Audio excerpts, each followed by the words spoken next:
ఆంధ్రప్రదేశ్లో మహిళలకు free bus ప్రారంభమైంది. డిప్యూటీ సీఎం పవన్ కళ్యాణ్తో కలిసి అమరావతిలో కొత్త పథకాన్ని ప్రారంభించారు సీఎం చంద్రబాబు. ఇక మహిళలతో కలిసి చంద్రబాబు, పవన్, లోకేష్ ప్రయాణించారు. చంద్రబాబు, పవన్ ప్రయాణిస్తున్న బస్కు దారి పొడవునా మహిళలు స్వాగతం పలికారు. మహిళలకు ఫ్రీ జర్నీ 5 రకాల బస్సుల్లో అమలు కానుంది. స్త్రీ శక్తి పథకం ద్వారా మొత్తం 2,62 లక్షల మంది మహిళలకు ఈ ప్రయోజనం కలగనుంది. సో ఇదే విషయంపై ఎడిటర్ భరత్ అనాలిసిస్ చేద్దాం. Yes, good evening Bharat. So already తెలంగాణలో ఈ పథకం అమలవుతోంది. సో ఆంధ్రప్రదేశ్లో ఇప్పుడు స్టార్ట్ చేశారు. సో ఏం చెప్తారు దీనిపై మీరు? కర్ణాటకలో ఫస్ట్ అమలైంది, ఓకే, తర్వాత తెలంగాణ, తర్వాత ఒక రాష్ట్రం చూసి ఇంకో రాష్ట్రం, ఇప్పుడు ఆంధ్రప్రదేశ్లో కూడా స్టార్ట్ అయింది. ఓకే, ఇప్పుడు ఏంటంటే ఫ్రీబీస్ని వ్యతిరేకించాలంటే చాలా ధైర్యం ఉండాలి. అంటే ఎందుకంటే సగం మంది 50% మహిళలు ఎలిజిబుల్. ఆంధ్రప్రదేశ్లో పుట్టిన ప్రతి మహిళ ఎలిజిబుల్ అంటే ఆంధ్రప్రదేశ్లో ఉన్న 50% మంది ఎలిజిబుల్. సమస్య ఏమొస్తుందంటే ప్రభుత్వాలు ఏం చేస్తాయంటే బస్సులు ఫ్రీ ఇస్తున్నాయి. ఇప్పుడు తెలంగాణ గవర్నమెంట్ ఆర్టీసీకి ఫ్రీ ఇస్తుంది బస్సు. రాఖీ పౌర్ణిమ సందర్భంగా టికెట్లు ఏమో బాధేశారు, స్పెషల్ బస్సులు వేసేసారు. మొత్తం 300 రూపాయలు ఉన్న టికెట్ 450 రూపాయలు చేసేసారు. ఆర్టీసీ 2 రాష్ట్రాల్లో కూడా ప్రభుత్వ, అంతకుముందు ఆర్టీసీ అనేది కార్పొరేషన్ ఉండే. దర్ ఇస్ డిఫరెన్స్ బిట్వీన్ ప్రభుత్వం ప్లస్ కార్పొరేషన్. కార్పొరేషన్ అంటే వాళ్ళ సొంత ఆదాయ వనరులు వాళ్ళు సమకూర్చుకొని దానికి జీతాలు ఇవ్వాలి. ఇప్పుడు తెలంగాణలో, ఆంధ్రప్రదేశ్లో 2 రాష్ట్రాల్లో ఫ్రీ బస్సులు ఇస్తున్నారు. సరే, మరి దానిలో పనిచేస్తున్న ఆర్టీసీ డ్రైవర్లు, కండక్టర్లు వాళ్ళు ఉన్నారు కదా, వాళ్ళకి జీతం ఎంత వస్తుంది? వాళ్ళు పిఎఫ్, మనలాంటి ఏమంటారు, మనం పిఎఫ్ దాచుకున్నట్టు ప్రభుత్వ ఉద్యోగులు లేదా ప్రైవేట్ ఉద్యోగులు వాళ్ళ దాచుకున్న సొమ్మును వాళ్ళకి ఇప్పటికీ రిటర్న్ ఇవ్వట్లే. రిటైర్మెంట్ బెనిఫిట్స్ టైంకి రావట్లే.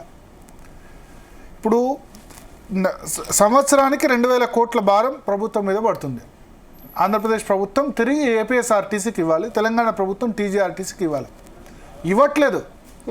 ఇవ్వకపోవడం వల్ల సఫర్ ఎవరు అవుతున్నారు? వీళ్ళు 2,000 కోట్లు ఇస్తే బాగానే ఉంటుంది, కానీ వీళ్ళు అడిగే వాళ్ళ ధైర్యం ఎవరిది? ఏపీఎస్ఆర్టీసీ ఇప్పుడు ఇక్కడ టీజీఆర్టీసీ ఎండి సజ్జనార్ అడుగుతాడా, మీరు నాకు డబ్బులు ఇవ్వట్లేదు, ఏంది మీరు బంద్ చేస్తారు రేపటి నుంచి అని చెప్పి? మీరు కరెంటు కట్టకపోతే వెంటనే కరెంటు కట్ చేస్తారు కదా. అట్లాగే ఇప్పుడు గవర్నమెంట్ కనుక బిల్లు కట్టకపోతే ఏం చేయాలి? యాక్చువల్లీ ఈ ఫ్రీ బస్సు ఏదైతే తెలంగాణలో ఇస్తున్నారో, ఆంధ్రప్రదేశ్లో ఇస్తున్నారు కదా, ఇస్తున్న వాటికి డబ్బులు రీపేమెంట్ చేయట్లేదు. ఎందుకంటే అక్కడ అడిగేవారు లేరు. ముఖ్యమంత్రిని అడిగే దమ్ము అక్కడ టీజీఎస్ఆర్టీసీ నడుపుతున్న సజ్జనార్కు ఉండదు, ఇక్కడ ఇప్పుడు ఏపీఎస్ఆర్టీసీ నడుపుతున్న వాళ్ళకు కూడా ఉండదు. సేమ్ ఫ్రీ పవర్ 200 యూనిట్ లోపు అంటారు, రైతులకు ఉచిత విద్యుత్ అంటారు. 81,000 కోట్ల అప్పుల్లో తెలంగాణ విద్యుత్ సంస్థలు ఉన్నాయి, ఆంధ్రప్రదేశ్ విద్యుత్ సంస్థలు కూడా అంతే. ఇది ఎప్పుడు 2014-15 తర్వాత ఇట్లా అన్ని విద్యుత్ సంస్థలు ఫ్రీ ఇచ్చి దీన్ని అన్ని కథం పట్టిస్తున్నాయని చెప్పి మోడీ గవర్నమెంట్ ఉదయ్ స్కీమ్ అని తీసుకొచ్చి పాత అప్పులన్నీ రెన్యువల్ కథం చేసేసి పాత అప్పులన్నిటిని దాన్ని మాఫీ చేసి ఇక నుంచి మీరు ఇక అప్పులు చేయకండి అని చెప్పారు.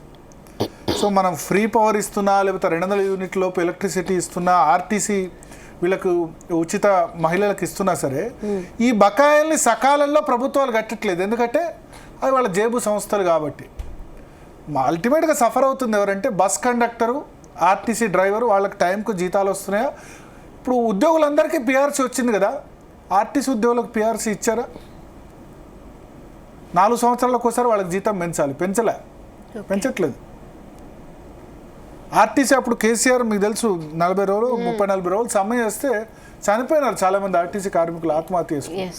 ఎందుకంటే జగన్ అక్కడ ఆర్టీసీని ప్రభుత్వంలో విలీనం చేసుకున్నాడు. మా దగ్గర విలీనం చేయమంటే చేయలేదు.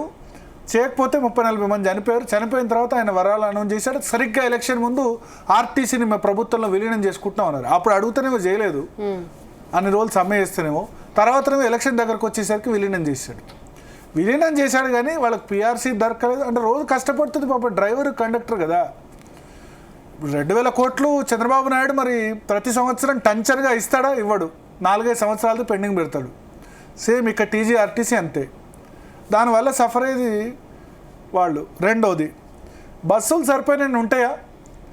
ఇంతమంది ఫ్రీ ఇచ్చిన తర్వాత ఆబ్వియస్లీ ఏంది, దానికి ఒక వాల్యూ ఉండదు. కాబట్టి ఏమవుతుంది, టికెట్ కొనేది ఎవరు? మగవాళ్ళు. టికెట్ కొనేవాడికి సీట్ ఉండదు, కొనని వాళ్ళకి నేను సీట్ మహిళలకు సీట్ ఇవ్వద్దని అనట్లేదు. టికెట్ కొనేవాడికి సీట్ ఉండదు. వాడు ఏం చేస్తాడు, ఇంకా ఈ ఆర్టీసీ ఈ ఆర్డినరీ తర్వాత ఎక్స్ప్రెస్ బస్సుల్లో లేదు, సూపర్ లగ్జరీ లేకపోతే ఏసీ బస్సులు ఇటువంటి వాటిలో మాత్రం ఫ్రీ ట్రావెల్ వర్తించదు. సో ఏం చేస్తారు అందరూ ఇప్పుడు ఏం చేస్తున్నారు, సూపర్ లగ్జరీ అవి ఎక్కేస్తున్నారు. దీనిలో ఓన్లీ అన్ని ఫ్రీ టికెట్లు అయిపోతున్నాయి. ఇంకొద్దిమంది ఏంది అసలు ఇప్పుడు వైఎస్ఆర్సీపీ అంటుంది ఓన్లీ ఇది మహిళల్ని దగా చేయడమే, ఏసీ బస్సుల్లో కూడా ఫ్రీ ఇవ్వాలి, తర్వాత సూపర్ లగ్జరీలో కూడా ఫ్రీ ఇవ్వాలి, ఇంకా ఎయిర్పోర్ట్ అందరికి కూడా ఫ్లైట్లు కూడా ఫ్రీ ఇచ్చేయండి అందరికీ. వాళ్ళ సొమ్ము కాదు కదా, ప్రజలు కట్టిన సొమ్మునే మళ్ళీ ఇస్తున్నారు. అంటే దెర్ ఇస్ లిమిట్ ఫ్రీబీస్. నేను ఉపయోగపడాలని అనట్లేదు, చాలామంది మహిళలు వర్కింగ్ ఉమెన్కు, కానీ నాన్ ఎలిజిబుల్ వాళ్ళు కూడా ఎక్కుతున్నారు కదా. ఇప్పుడు ప్రభుత్వ ఉద్యోగులు లక్షల రూపాయలు సంపాదించే వాళ్ళు ఫ్రీ బస్సు వాళ్ళు కూడా ఇట్లా చేసుకుంటున్నారు కదా. వాళ్ళకి అటువంటి వాళ్ళకి అవసరం లేదు యాక్చువల్లీ. ఫ్రీ మెట్రో ఇవ్వనండి, ఈ ప్రభుత్వాలకు దమ్ముందేమో చూద్దాం. ఎవరన్నా ఫ్రీ మెట్రో అనౌన్స్ చేయమనండి. ఎందుకంటే మెట్రో రైలు ఇప్పుడు ఎలాంటి వాడు తంతాడు వీళ్ళు ఫ్రీ మెట్రో ఇస్తామంటే, ఎందుకంటే వాడు మొత్తం డబ్బులతో కట్టింది. తర్వాత రెండోది ఏంటంటే బస్సులు తక్కువ ఇచ్చి ఇక దానిలోనే కుక్కుతారు మహిళల్ని. రోడ్ల మీద బిందెల మీద కొట్లాట ఎట్లనో ఆర్టీసీ బస్సుల్లో ఎన్నిసార్లు ఫైటింగ్ అయిందో మన తెలంగాణలో ప్రాక్టికల్గా చూసాం. జుట్టులు బట్టి కొట్టుకునే పరిస్థితి, సీట్ లేకుండా అది లేకుండా ఒకళ్ళనొకళ్ళు తోసుకునే పరిస్థితి. దీనివల్ల ఏమవుతుందంటే ఆర్టీసీ బస్సులు ఫ్రీ అంటే ఆటో డ్రైవర్స్ ఎఫెక్ట్ అవుతారు, ఎవరు ఆటో ఎవరు ఎక్కుతారు. సో ఇప్పుడు నిన్న కుక్కల్ని చంపేస్తే ఎకలాజికల్ బ్యాలెన్స్, అన్నీ చంపేస్తే ఎకలాజికల్ బ్యాలెన్స్ దెబ్బతిన్నట్టు సమాజంలో ఆర్టీసీ డ్రైవర్ బతకాలి, ప్రైవేట్ ట్రావెల్స్ వాడు బతకాలి, ఆర్టీసీ వాడు బతకాలి, అందరు బతకాలి. అన్నీ ఫ్రీ అంటే మరి వాళ్ళు అట్లానే మొత్తం ఆటో డ్రైవర్స్కి ఇమ్మనే అది కాదు. రిక్షా, ఆటో, దగ్గర దూరాలు కూడా ఇప్పుడు హైదరాబాద్ సిటీ బస్సు ఫ్రీ అయిన తర్వాత ఇంకా వేరే వాళ్ళు ఇక్కడ ఆటో డ్రైవర్ స్ట్రైక్ కూడా చేస్తారు. అవును, ఇప్పుడు ఆంధ్రప్రదేశ్లో కూడా అదే జరగబోద్ది. వాళ్ళకి నెలకు 1000-2000 ఇస్తామంట. నెలకు 1000-2000 బతుకుతాడా ఆటో డ్రైవర్? ప్రభుత్వాలు అంతకు మించి ఇవ్వలేవు కదా. సో ఫ్రీబీస్ ఏంటంటే మీరు ఓల్డ్ ఏజ్ వాళ్ళకి పెన్షన్ ఇవ్వండి, 60 సంవత్సరాలు దాటిన వాళ్ళకి. ఓకే, రైతులకి పండించిన వాళ్ళకి బోనస్ ఇవ్వండి. ఇప్పుడు ఏం జరుగుతుందంటే బస్సులు ఎక్కువ చేయరు, ఆ బస్సుల కోసం కొట్లాట. అల్టిమేట్గా ప్రభుత్వం ఏంది మేము ఫ్రీ ఇచ్చాము అనిపించుకుంటుంది. ఇప్పుడు ఎక్స్ప్రెస్ పైన బస్సులన్నీ కూడా ఏసీ బస్సుల సంఖ్య పెంచుతారు, ఇంకా ఓకే సూపర్ లగ్జరీ పెంచుతారు. ఇవన్నీ పెంచేసి దానిలో ఉన్న వాళ్ళ మీద బాదుతారు, వీళ్లకు ఇస్తారు. సో అన్ని లాభాలు నష్టాలు ఏంటంటే ప్రజలు మహిళలు ట్రావెల్ చేసినప్పుడు పుణ్యక్షేత్రాలు పోతారు, పుణ్యక్షేత్రాలు పోయినప్పుడు అక్కడ ఏదో కొంటారు, అట్లా ఎకానమీ అభివృద్ధి చెందుతుంది, ఇట్లా చెప్పేవాళ్ళు కూడా ఉన్నారు. కానీ అలవాటు చేయకూడదని అంటారు. ఎందుకంటే ఏ ప్రభుత్వం కూడా ఈ ఆర్టీసీకి ఇచ్చే బకాయిలు, ఇప్పుడు విద్యార్థులకు బస్ పాస్ ఇస్తున్నారు, బస్ పాస్ రేటు పెంచేశారు, ఈ పాసెస్ అన్నీ పెంచేశారు. ఆ బస్ పాస్లు కూడా ప్రభుత్వం రాయితీ ఇవ్వాలి. విద్యార్థులకు ఇస్తున్న బస్ పాస్ ప్రభుత్వం కట్టాలి ఆర్టీసీలకు, కానీ కట్టట్లే.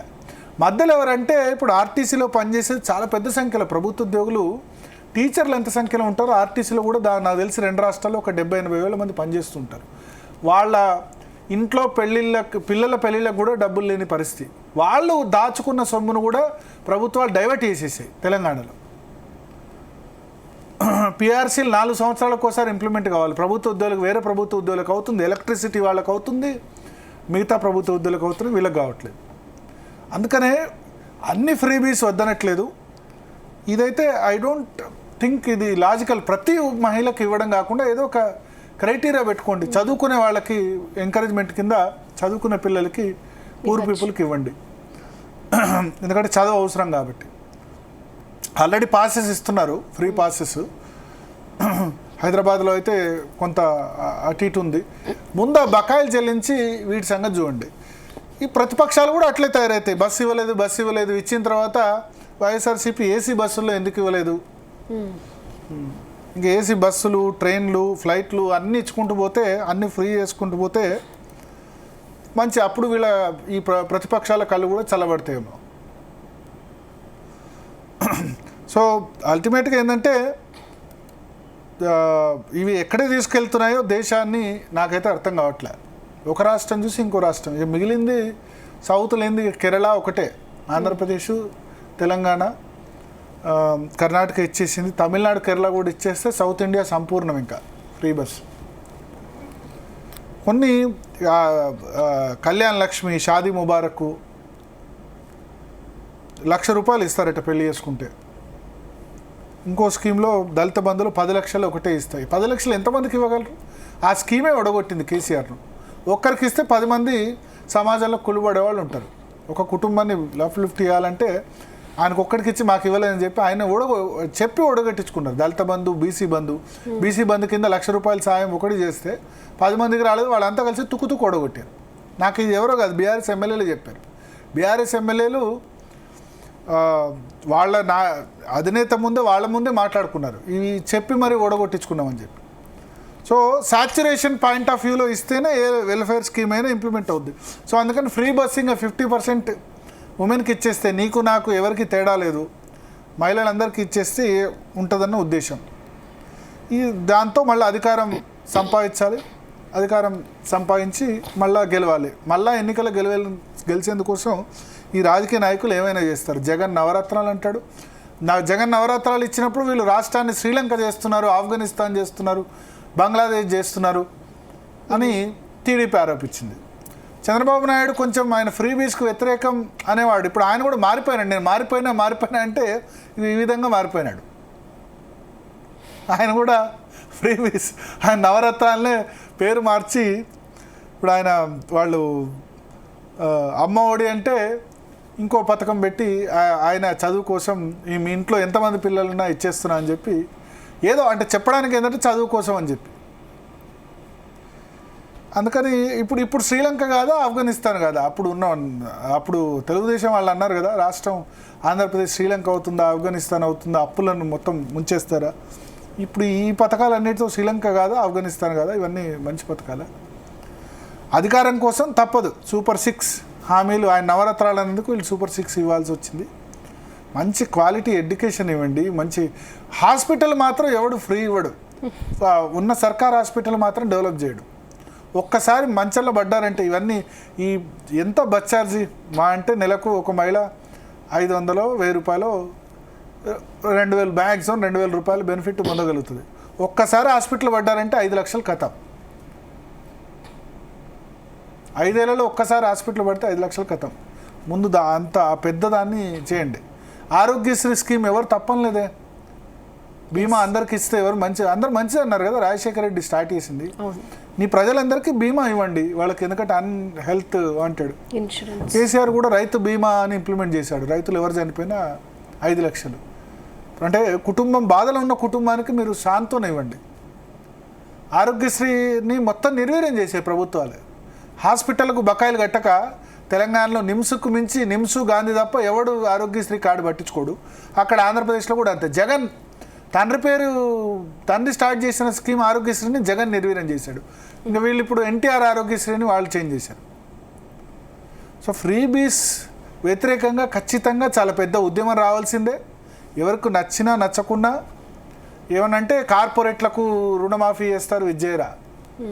కార్పొరేట్లకి లోన్ వేవర్ కాదు అది చేసింది. కార్పొరేట్లకు చేసింది రుణమాఫీ కాదు, లోన్ రీషెడ్యూల్. ఇప్పుడు ప్రభుత్వ రంగ బ్యాంకులన్నీ కూడా మళ్ళీ మీకు ఎస్బీఐ అయినా ఇవైనా చాలా లాభాల బాట పెట్టాయి. అప్పుడు చెప్పిన విజయ్ మాల్యా, లలిత్ మోడీ, మళ్ళీ బ్యాంకులన్నీ కూడా మీకు ఎస్ బ్యాంకు ఇవన్నిటి కూడా స్వాధీనం చేసుకొని మళ్ళీ లాభాల బాట పెట్టాయి. ఇప్పుడు బ్యాంకింగ్ స్టాక్స్ చాలా ఆ విధంగా అవుతున్న పరిస్థితి. సో ఒకటి ఈ ఎవరైతే ఉంటారో ఒక పరిశ్రమలు స్థాపించాలనుకునే వాళ్ళు, బిజినెస్ వాళ్ళు పరిశ్రమలు పెట్టే సందర్భంలో కొన్నిసార్లు లాసెస్ వస్తాయి, పెద్ద పెద్ద లాసెస్ వస్తాయి. కానీ ఆ పరిశ్రమలు ఏంటంటే ఎంప్లాయ్మెంట్ క్రియేట్ చేస్తాయి, చాలామందికి ఉద్యోగ అవకాశాలు కల్పించగలుగుతాయి. ఓన్లీ అగ్రికల్చర్ ఉంటే కాదు కదా, టూరిజము. ఇవాళ ఐటీ సెక్టార్లో ఏంది పరిస్థితి ఏంది? హైదరాబాద్ పరిస్థితి అయినా, బెంగళూరు పరిస్థితి అయినా. ఒక్కసారి మనకు ఐటీ కొంచెం టీసీఎస్ ఒక 12,000 మందిని తీసేస్తుందంటే, లక్షల మంది ఎంప్లాయీస్లో ఒక 12,000 మందిని తీసేస్తుందంటే, 2% వర్క్ ఫోర్స్ని తీసేస్తుందంటే అంత గడగడలాడుతుంది. సో అందుకని ఎంప్లాయ్మెంటు, ఈ ఇండస్ట్రీసు ఇవన్నీ దృష్టి కూడా ఆలోచించాలి. చూద్దాం, మరొకసారి డిస్కస్ చేద్దాం. అందరూ ముందుకు రావాలి ఈ ఫ్రీ బీస్కి సంబంధించి.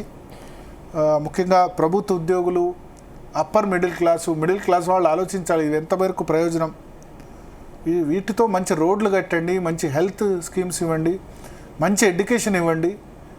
అవన్నీ ఇవ్వకుండా ప్రభుత్వ విద్యా వ్యవస్థను పూర్తిగా 2 రాష్ట్రాల్లో నిర్వీర్యం చేస్తూ ఇవన్నీ స్కీమ్స్కి ఖర్చు పెడుతూ మళ్ళా దీనివల్ల ఆర్టీసీ ఉద్యోగులకు పాపం జీతాలు రావు. నా బాధ అంతా బస్ కండక్టర్లు, డ్రైవర్లు, ఆర్టీసీలో ఉన్న ఎంప్లాయీస్ మీద ఉంది. తెలంగాణలో ఖతం చేశారు వాళ్ళని, ఆర్టీసీ ఎంప్లాయీస్ని. ఆంధ్రప్రదేశ్లో కూడా ఖతం చేయబోతుంది.